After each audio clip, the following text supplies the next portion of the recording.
In a promising development, the US and Ukrainian negotiators have crafted an updated peace plan during their talks in Geneva, despite ongoing Russian attacks and remaining challenges ahead. For more, let's head to the States. We're joined by Oz Sultan from Sultan Interactive Group.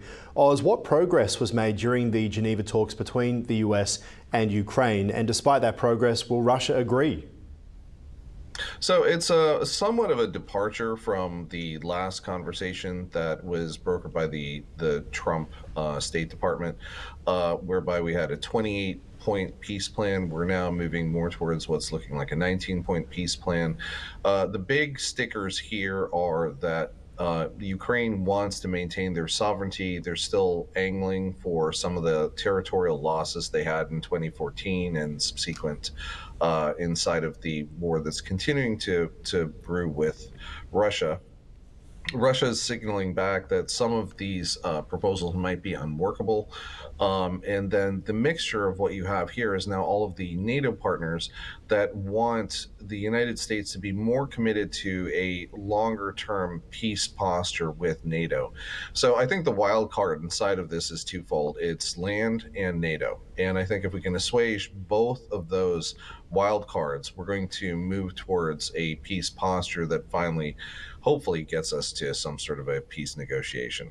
Land and NATO, but Oz, it's always been for Russia about land and NATO, and that's something that the NATO side and, well, those of us who believe in liberal democracy don't love the idea of a country being able to take someone else's land either. So is this just a massive capitulation, and should Russia have just been given Ukraine in the first place?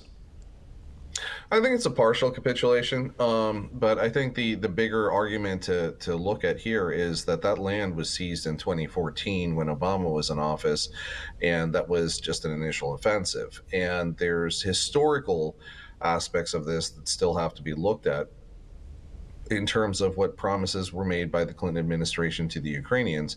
But the problem, I think, is sort of multifold, is that the posture of America has changed multiple times. The posture of the Obama administration had changed, and now we have the Trump administration really trying to wrap this up with sort of a hamstrung Biden administration that was just spend on war. So hopefully this gets wrapped up inside of the next couple of months. I think the next step here, rather, is going to be getting to some sort of a stalemate or détente where we can broker an armistice. From the armistice, the remainder of it is still reasonably complicated because we've got land, we've got sovereignty issues, and obviously NATO, which is the big brother in the room. As I say, you give a mouse a cookie, it will ask for a cup of milk. You give Putin a little bit of Ukraine, what stops him from wanting more? I mean, look, they've always considered Ukraine to be little Russia or junior Russia, right? And you even look at this historically going back over 100 years in terms of lexicography of like how they talk about Ukraine. The challenge is that, can we rein in Russia's hegemonical aims here? And can we at least just kind of buttress it, with this part of Ukraine right now? I think that's what most of Europe's afraid of is, Russia continuing to be the aggressor when Europe itself is in a very, very weak point of being able to posture itself back successfully without significant United States involvement. And to that end, I mean, our tank columns in Poland, our standing, infantry in Hungary, a variety of this sort of just feeds into that argument. Does Zelensky and Ukraine get anything for them out of this plan, or is it just the certainty that the war is over? Well, I think this is a catch-22 for Zelensky. One is that the war is over and there's going to be an expectation of elections. But two, I think where they're trying to negotiate inside of this is, can we get a longer-term peace? Can we get more guarantees from the Russians in terms of them, not coming back and trying this thing again? And one of the biggest issues, I think, that's a sticker on both sides is the areas of eastern Ukraine that have a large population of ethnic Russians within the constraints of the Ukrainian borders. So how does that play out? And I think that inside of all of these advances by the Russians has been part and parcel of their argument that these people want to be free under Russia, not under Ukrainian rule. So you're getting a lot of that rubric inside of this. And what does this say going forward about Europe, European leaders, their power when it comes to ending anything? It seems to be the United States and Donald Trump that had to intervene to bring it to an end. What does it say about Europe? I mean, I think in essence, it's saying that Ursula von Leiden's, European Union is a little bit impotent inside of these types of negotiations. It's also, it's a situation where we've been watching France for a couple of months here, and they're leading up towards, France is going to war in 2027 or 2026. They haven't quite decided yet. But the only war I could foresee France getting themselves involved in is this Ukrainian war.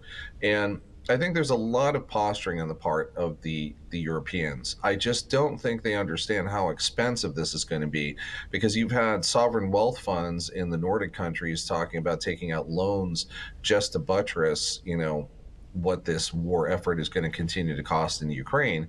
They don't really seem to have long-term answers. And I think that's where the Trump administration is coming in and saying, listen, we can wrap this up.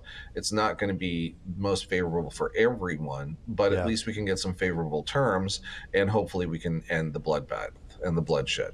All right.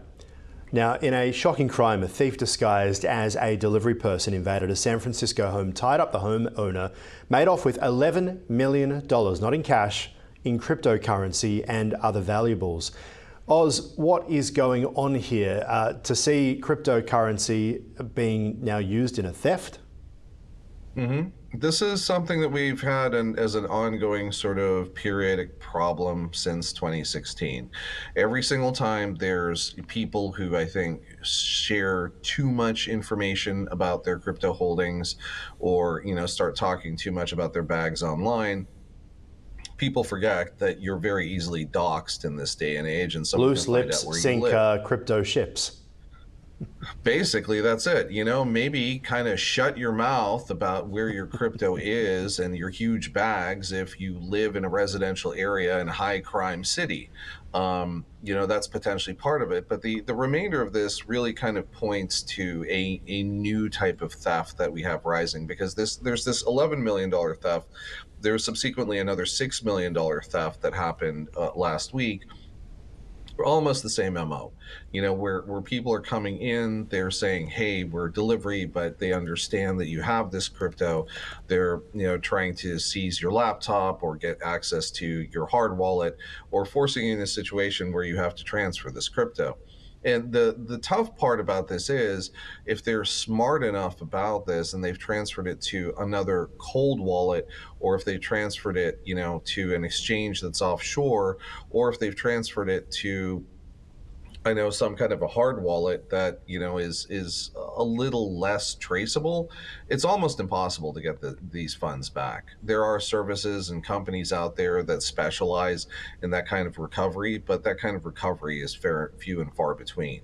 So, my biggest advice is stack sats, continue to hodl, but maybe shut your mouth.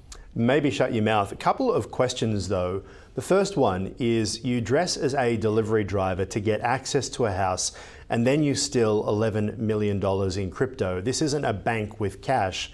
How do you do that? And the second one is, how on earth does law enforcement respond to an incident like this? Well, law enforcement is increasingly finding themselves also sort of hamstrung, because they don't know what to do about this, and very few people are well equipped within the law enforcement community on, crypto crimes. One would think that San Francisco, being sort of an epicenter of crypto, would know something about this, but the basic gist is this. Someone was running a theft by deception, so they had to have either spoof the phone, or they had to know something about these people when they were placing that order. In the time from whence that order was placed to the DoorDash driver arriving, it was either intercepted or there was something on the phone that allowed it Right. to be intercepted, and that new person showed up. It tells you a lot The about it, theft is doesn't it, though? It tells you that in this world, you don't have to, get the big truck and the mast and all those things. It's pretty simple these days, which I guess will add to some more questions about the security of crypto. We've got to leave it there, I'm afraid, Oz, but appreciate your time as always. Thank you. Thank you.